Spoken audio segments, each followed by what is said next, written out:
Willst du noch mal was haben? Willst du noch mal was haben? Hm? Oder hast du jetzt Angst? Jetzt hat sie, glaube ich, Angst. Ja, komm her. Heidi Rotwinkler hat es sich zur Aufgabe gemacht, Wildtiere zu retten. So, jetzt. Jo, fein. Jo, so ist fein. Kriegst aber heute viel, mein lieber Shiva. Ja, fein. Heidi, wie alt ist denn das Kind? Oh, 4 Wochen. 4 Wochen dürfte es jetzt sein. Die Mutter, die lag tot auf der Straße und sie saß daneben. Ja, so lecker. Und den Rest lassen wir jetzt deinen großen Kameraden, gell? Alles gut jetzt? So.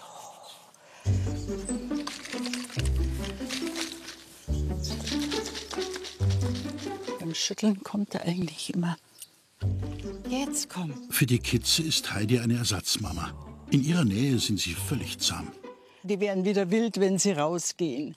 Also so Ende September gehen sie hoch in den Wald.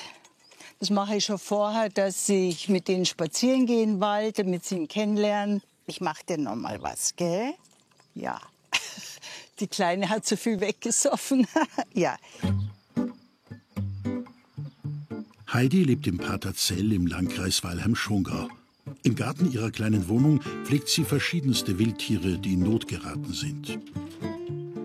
Habe ich nichts für dich? Wo rennst du hin? Ja, der ist aus dem Nest gefallen vor einem Jahr. Und dann habe ich ihn aufgepäppelt und jetzt ist er geblieben.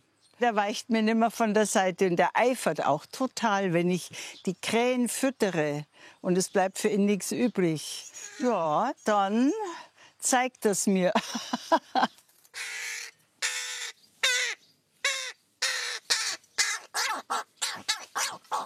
Vor ihrer Rente hat Heidi Rotwinkler viele Jahre als Tierarzthelferin gearbeitet und steht in engem Austausch mit Tierkliniken und Behörden.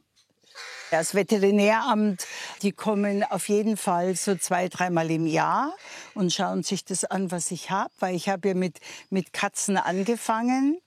So eine Art Katzenauffangstation für herrenlose Kätzchen, die man im Heu findet oder die irgendwo auf der Straße findet man ja oft ganz kleine Katzen.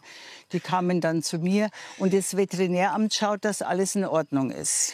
So, mein Kleiner, jetzt gibt's für dich was. Jetzt hast du lange genug gewartet, hm? Ja, fein. Ein Marderbaby, gerade einmal 3 Wochen alt. Mit welchem Blick siehst denn du so ein Tier, dem du da hilfst? Ein Lebewesen, das meine Hilfe braucht. Und das würde ich nie verweigern, egal was es ist. Wenn du mir einen Löwen bringst, den nehme ich auch. Für ihre ehrenamtliche Arbeit hat Heidi im Jahr 2023 den Tierschutzpreis der bayerischen Staatsregierung bekommen. Darauf kann man schon stolz sein, oder? Stolz? Na, stolz kann man nicht sagen. Es macht mich zufrieden. Alle Tiere haben eine Daseinsberechtigung, waren auch die Ersten auf der Welt, dann kamen wir erst. Und ich versuche, Tiere zu hegen und zu pflegen, wie es möglich ist. Die Wunderschublade, nicht rausgehen. Das ist ein Gartenrotschwänzchen, das hier. Oh. Ja, den Draht hat man oder man hat ihn nicht. Gell? Den habe ich mir nicht angeeignet.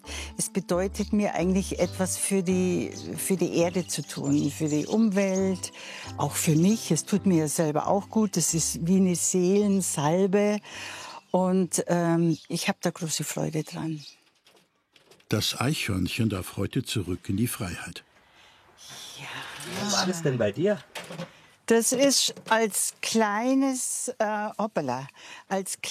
Baby mit geschlossenen Augen zu mir gekommen, mit einer starken Verletzung am Rücken. Das Öhrchen war fast weg und jetzt habe ich ihn, ja, so weit. Er muss in die Freiheit. Gell? Ja, und dann nehmen wir das hier mit und jetzt gehen wir. So, gleich, Schatzi. Sag mal, bist du nicht traurig, wenn du sie wieder Nein, nein, der muss raus. So.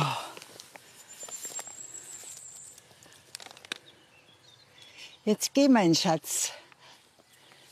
Und weg ist es. Wunderbar. So soll es sein. Zurück daheim geht's gleich weiter. Ein neuer Patient wird gebracht. Ein verletzter Spatz. Heidi ist in der ganzen Region als Tierretterin bekannt. Wie lange bleibt er jetzt bei dir, was meinst? Das kommt jetzt auf seinen Fuß drauf an. Also 3 Wochen bestimmt noch. Bis bald. Und Heidi selbst? Wie lange hat sie wohl vor, diese Arbeit auch in Zukunft noch zu machen? Boah, jetzt wäre ich nächstes Jahr 80. Ich denke, ich mach's noch gute 20 Jahre. Hä? Zeig mir deine schöne Krawatte. Ja, jetzt.